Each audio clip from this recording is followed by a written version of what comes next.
Yes, so next I will talk about some inside-out analysis with FlowTwist, and that will also show some limits of the typical demand-driven analysis as I just explained to you earlier in the other videos.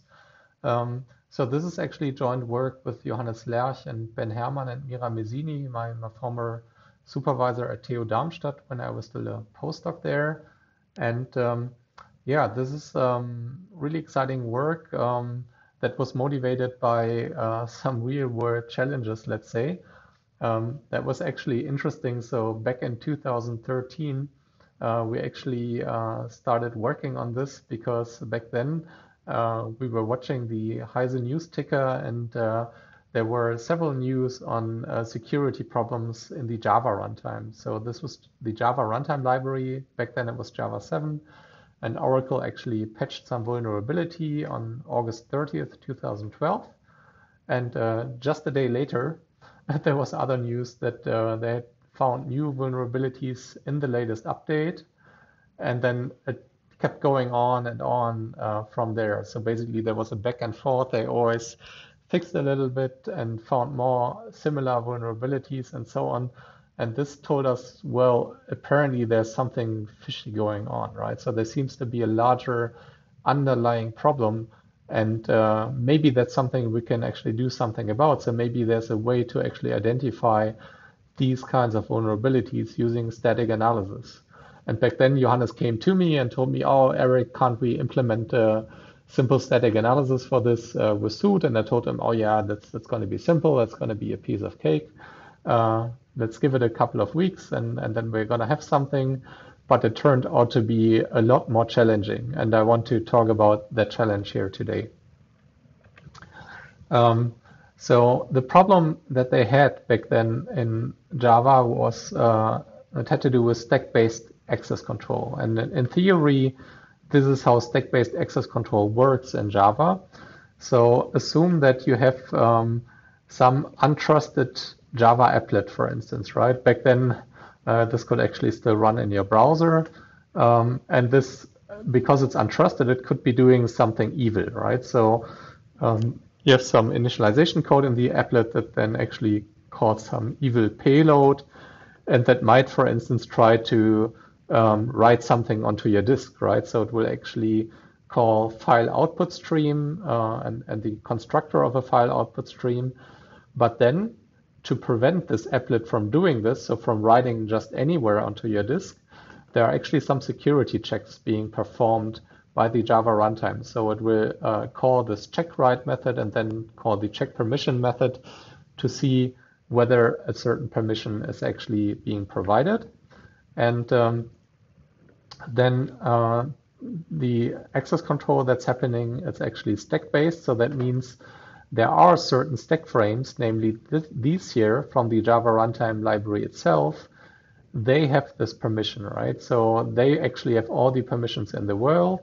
So they can do anything, and they can access, for instance, any file handle because they have this particular permission here, okay? But then the access control, in theory, at least, it's not restricted to these stack frames, but it actually checks the entire stack. And it also checks which permissions are being assigned to the untrusted code in the applet, okay? And because this code is by definition untrusted, it has no permission unless you explicitly assign it some, right? And because here in this example it has no permissions, this will actually raise an access control violation, right? So this will raise an exception at runtime. This particular code here, it will throw an exception, and the file output stream therefore will never be properly created. It cannot be used, okay? That's because when you intersect these permissions here, that intersection is empty, and that's exactly the property that is being checked. But that is the theory. As we found out, the reality is more like stack-based access control in quotation marks. It's not always implemented as this, and that's really the core of the problem.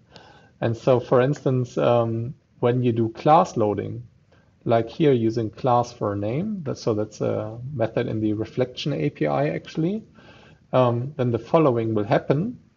it is here actually doing an implicit permission check by getting the caller's class loader. So that means you have here your applet. It's doing something evil by trying to load a certain class.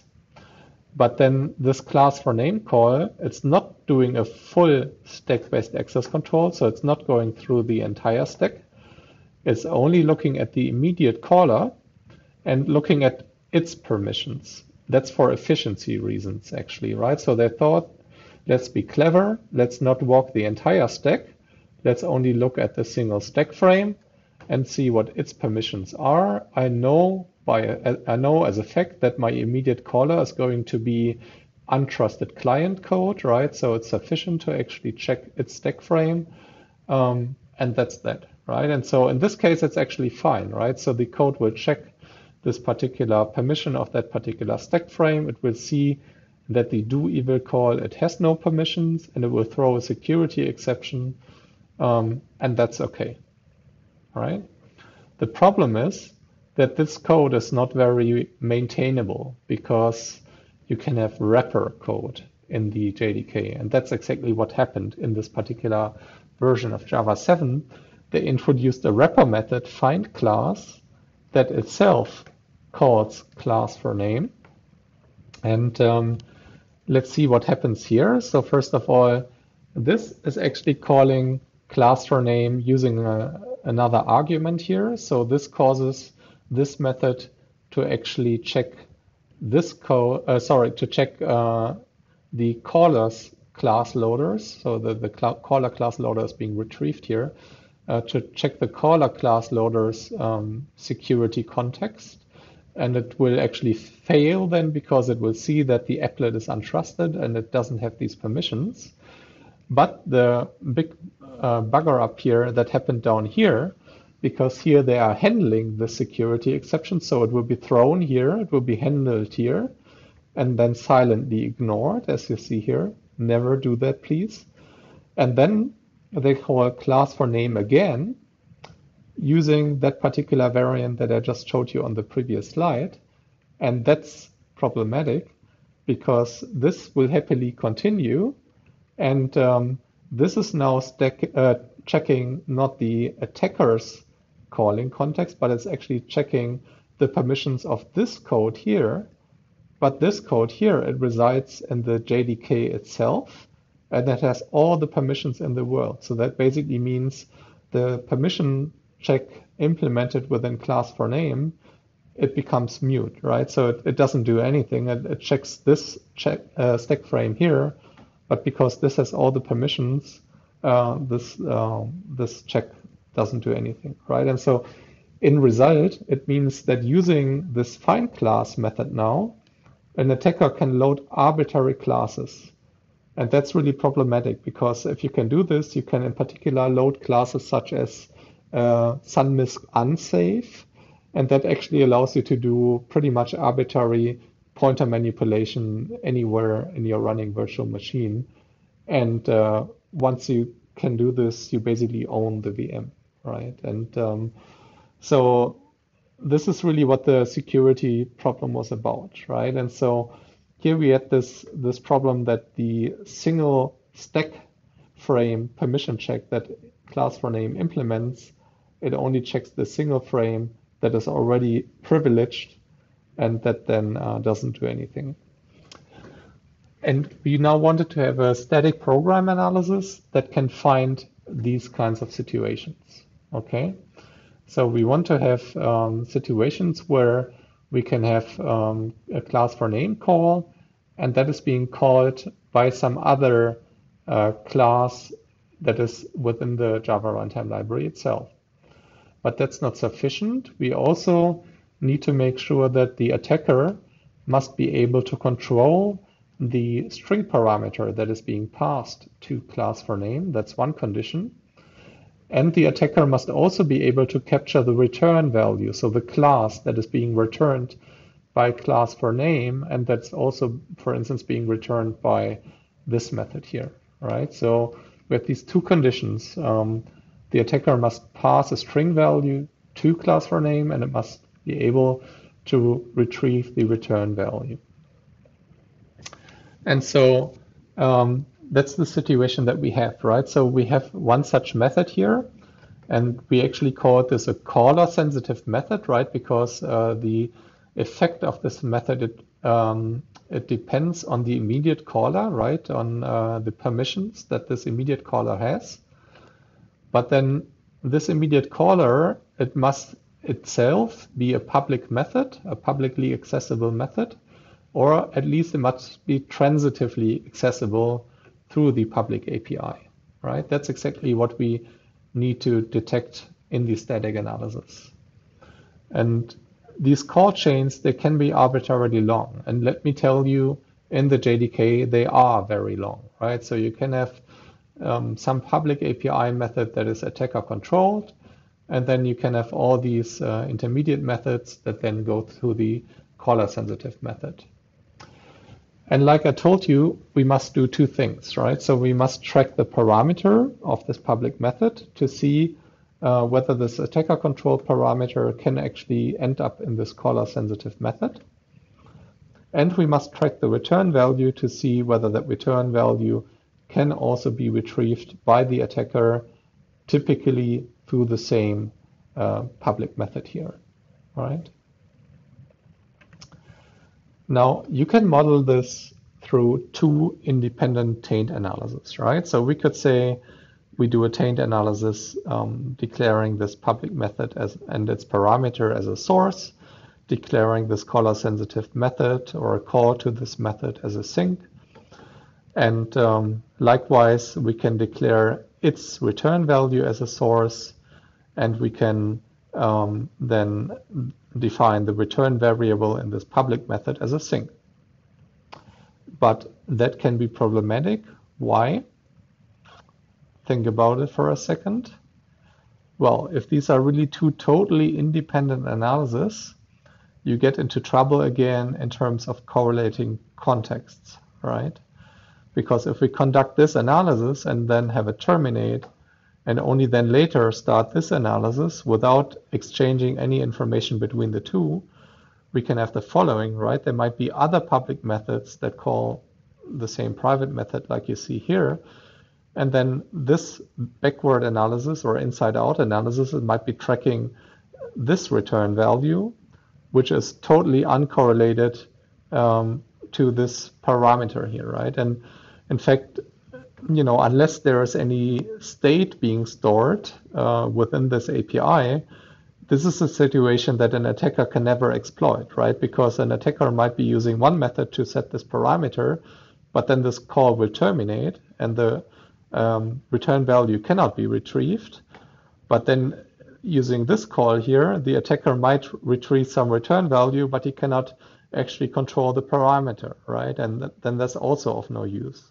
So these two independently, they are not attacker friendly, let's say, right? So the attacker cannot exploit them.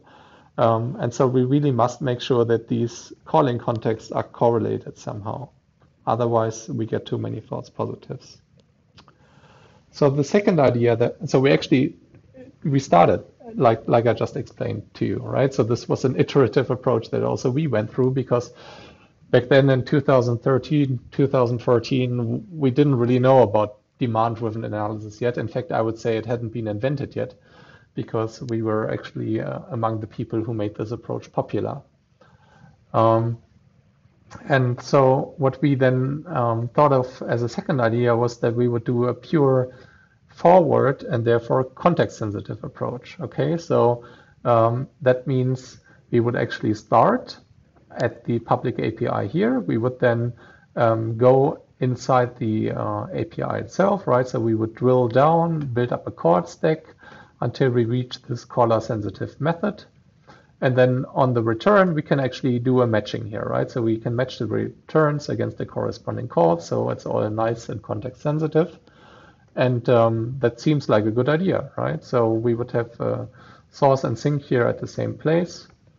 And it's all fine and well. And in theory, that would be a very elegant approach, right? In theory, that's how I would do it now. And yeah, you could also see that, you know, you could also analyze this public method. But because here basically, well, we either cannot control the parameter or we cannot capture the return value. That would not actually yield the result that this would be exploitable, right? But this one would. The problem is that this doesn't scale. So we tried implementing this, and we actually did run this. And this is the results that we got only for considering class for name. So in fact, there are, I think, 39 caller-sensitive methods that we needed to consider back then. But here we considered only class for name. We only analyzed with respect to that single call, right, to that single method. And yeah, the thing is, as you can see here, it didn't scale, right? So here we actually had different maximal heap sizes, right? And if we gave 10 gigabyte of a heap, which is already fairly large, the analysis would terminate after about 9 minutes or so. But so it's already fairly long. And if we gave it a smaller heap, right, so 6 or 5 gigabytes, at some point it didn't terminate anymore at all. So it was still doable for one call, but it was already very expensive. And then if we tried it with all the caller-sensitive methods, it didn't scale at all, right? So this did not terminate in any single instance. And that made us say, okay, that's not really something we can publish, right? It's not really sensible. That's not very useful. And the problem was really that the Java class library, it's huge, right? And there are just too many paths to consider. I think there were back then some 20,000 public methods in the public API. And that means you have 20,000 taint analysis problems that drill down into all these different calling contexts. And that was just not scalable. Okay. Oh, it's actually more. Yeah, I have it on the slide, right? So it was like 45,000 public methods actually. And that's, although there were actually only 64 caller-sensitive methods, okay, with these many call sites inside the JDK, right? So actually this here is a lot more manageable. But here, there are just so many methods and obviously an exponential number of different control flow paths in between, right? So that this really made the problem not tractable at all. So now the idea that we had when we looked at these numbers is that we should exploit this imbalance to improve scalability, right? So if there are few of these methods, but many of these methods, then why not start with these few methods in the first place, right? And so the idea was that we would do some demand-driven analysis, essentially, right? That starts inside out at these caller-sensitive methods here, right? And it would then, for instance, analyze to the outside, but it would then also analyze from these public methods back to the inside, okay? And you might think of using a demand-driven analysis here, right? Like I just showed you, right? So this is similar to what I had in Boomerang, right? Like analyzing backwards. You find your allocation sites, or here it's not an allocation site, but it's actually a public API. But then using context correlation, right? You work your way backwards until you actually reach the same caller-sensitive method again. We tried this at first, I actually also think, if I remember correctly, but then the problem was that this also didn't scale. Why would this not scale? I mean, we are correlating context here, right? So definitely the backward analysis, it only needs to visit these contexts that we have explored in the forward analysis, so that should actually scale better. And yes, it did scale better, but it still didn't scale very well, because the problem is that already this forward pass here, that can already be quite expensive. Because in the forward pass, we propagate the return value until we reach the API. And then only in the backward pass, we propagate parameters along the same context, right? But the problem is that already in the forward analysis, we might be visiting many of such paths here, right? And remember that I told you, if you do a demand-driven analysis, you initially have these unbalanced calls, right? And here we have unbalanced calls in a very large, very deep API. And so that means you already have an exponential number alone in the backward analysis. So exponential number of these paths that you need to consider, right? And the thing is that many of these paths, they will never actually be relevant, right? So looking at the picture, we know that this path will be irrelevant if there is not a matching blue path that also goes along this call chain here, right? But if we conduct the backward analysis first, until we reach a public API and only then conduct the forward analysis, we don't know this, right? So we know this, we learn this too late. Then we have already explored this path, or at least tried to explore it, and we might not even have terminated because there are just too many of them. Okay, so that's the core problem already. The first pass will not scale. And so back then, the idea that we had, and that then Johannes actually also implemented, was that we would reverse this backward analysis. So it's still sort of a demand-driven analysis because it's still inside out, but it's not bidirectional anymore. So now we have two analyses that are actually both going inside out. So they still have different analysis and directions in the sense that this is propagating forward because it's actually propagating the return value, and this is propagating backward because it's propagating the parameter value inside out, but they're both inside out analysis, right? So they both start deep in the API and they walk their way backwards using unbalanced returns until they find a public API method. But the trick is now that we execute these two analyses in a synchronized way in lockstep. Let me show that to you on this next slide. So basically the way it would work is that we schedule this in such a way that we conduct this analysis inside out. So this will, using an unbalanced return, go into this particular calling context. And then we will allow this analysis to go there as well. But now when this is trying to explore another calling context, we don't analyze further here yet. We actually pause this particular edge. And we say here, you don't go any further unless and until this analysis goes into the same context as well.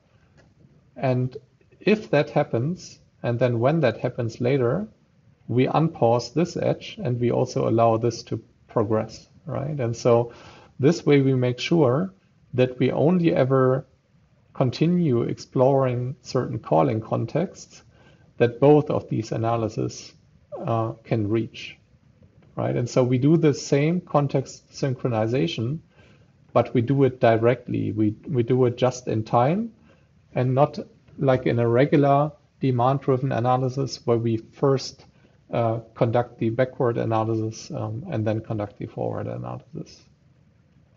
And in this particular case, this really made sense, right? Because here, the context, basically the control flow path that you can have along here, right? It only really matters to the analysis if both of these analyses succeed, right? So if they both say this path is realizable in their own terms, right? So if the return value and the parameter value can be propagated this way, this might be different, for instance, if you're talking about a pointer analysis, right? So previously we talked about boomerang, but there the one analysis was tracking allocation sites and the other one was then tracking aliases of these allocation sites. And so there wasn't really this strict condition that, both of them necessarily have to return a certain value, right? So in any case, any pointer analysis result would be a valid result, right? So that's why in the case of boomerang, this lockstep execution doesn't necessarily make sense. It wouldn't necessarily help. But here it was really essential and it did help. Let me tell you this. So here in this particular case, for instance, right, we would be able to exclude such paths. Looking at the results again, you will see that it really made a difference, right? So here, this was our baseline analysis that I showed you earlier. And here then we also had an independent inside-out analysis, right? So this is where we would actually not correlate the contexts. But then here, when we do correlate the contexts, you can see that in particular in situations where we don't give it a lot of heap space, this was actually paying off quite a bit. And these are the results just for class for name in cases where we had the, well, in cases where we actually looked at all the other calls. So that's what you see here on this slide. So these are actually the results across all the caller sensitive methods. And here you can see that really also the interdependency between the two analyses was key to making this work, right? So if we had independent inside-out analysis, then this analysis problem where we consider all the caller-sensitive methods would not have scaled anymore, right? The forward baseline analysis not anyways. But then by making this dependent, by executing this in lockstep, you can see that it actually worked fairly well, right? So here we now had a solution that using, a heap size of 10 gig, which is still sizable, but it's doable. We have an analysis that terminates for the entire JDK and for the entire analysis problem in 9 minutes, and that's something that's doable, right? So that's something that Oracle could run using their regression test suite every night. Probably that's even what they're doing. I'm not quite sure. But at least these kinds of problems have not been reported anymore in the JDK in recent years. So with that, I also want to conclude. So just to recap, I talked about demand-driven analysis, and these analyses compute information only where demanded by a query. And like I also showed you, this may increase performance and precision. Also, then demand-driven analysis, they may raise subqueries causing recursion, right? So we saw that not very explicitly in the examples that I had, but in general, that can happen. And when I later on talk about Boomerang in a bit more detail, I'll also showing you some examples. And then typically these analyses, they combine a backward inside-out computation with an inverse forward outside-in computation, right? Although I showed you also that in the case of FlowTwist, for instance, there was a slight difference. But what is important that to maintain context sensitivity, one must keep the calling contexts of all these sub-analyses in sync, right? So I explained that to you. And then we had this example of FlowTwist that shows that to minimize the search space, sometimes it might be necessary to correlate also two analyses that are both inside out, right? And so here we sort of correlated just in time. We didn't wait for the inside out analysis to terminate before the correlation started. And yeah, that's addressing this sort of shortcoming that these typical demand-driven analyses have. And in this case, it actually really mattered. Yeah, that concludes all I wanted to say about demand-driven analysis. I hope you enjoyed this week's lectures, and I hope to see you again next week as well. See you then. Bye-bye.